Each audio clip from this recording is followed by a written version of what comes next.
বিসমিল্লাহির রাহমানির রাহিম। সূরা আল হাদিদ। আয়াত 2 আকাশমণ্ডলী ও পৃথিবীর সার্বভৌমত্ব তারই। তিনি জীবন দান করেন ও মৃত্যু ঘটান। তিনি সর্ববিষয়ে সর্বশক্তিমান। আয়াতের তাফসীর। আকাশমণ্ডলী ও পৃথিবীর সার্বভৌমত্ব তারই। 1 তিনি জীবন দান করেন ও মৃত্যু ঘটান। তিনি সর্ববিষয়ে সর্বশক্তিমান। 1 তাই তিনি যেভাবে চান এগুলোর মধ্যে কর্তৃত্ব চালান।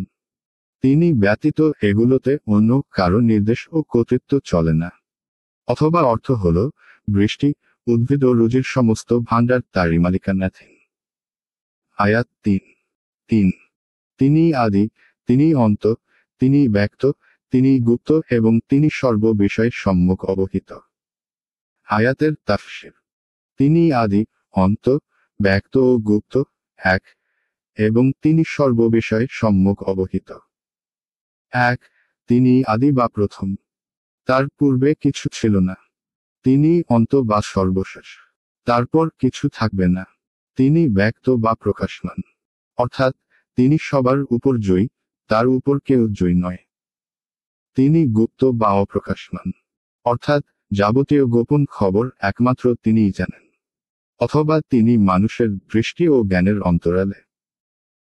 ফাতহুল কাদির, নবী করিম সাল্লাল্লাহু আলাইহি ওয়াসাল্লাম তার কন্যা ফাতিমা রাদিয়াল্লাহু আনহা কে এই দোয়াটি পাঠ করতে তাকিদ করেছিলেন।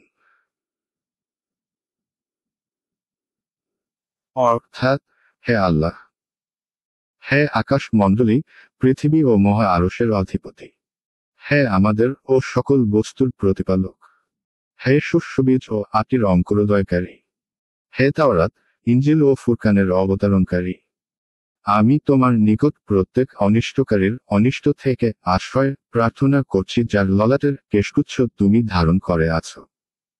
হে আল্লাহ, তুমি আদি, তোমার পূর্বে কিছু নেই। তুমি অন্ত, তোমার পরে কিছু নেই। তুমি ব্যক্ত, অপরাজেয়, তোমার ঊর্ধ্বে কিছু নেই এবং তুমি সৃষ্টির গোচরে অব্যক্ত, তোমার নিকট অব্যক্ত কিছু নেই। আমাদের তরফ থেকে আমাদের ঋণ পরিশোধ করে দাও এবং আমাদেরকে দারিদ্র থেকে মুক্তি দিয়ে সচ্ছল, অভাবশূন্য করে দাও। মুসলিম জিকর ও দুয়া অধ্যায়। ঋণ পরিশোধের জন্য পঠনীয় এই দুয়ার মধ্যে আওয়াল, আখির এবং জাহির ও বাতিন এর ব্যাখ্যা করে দেওয়া হয়েছে।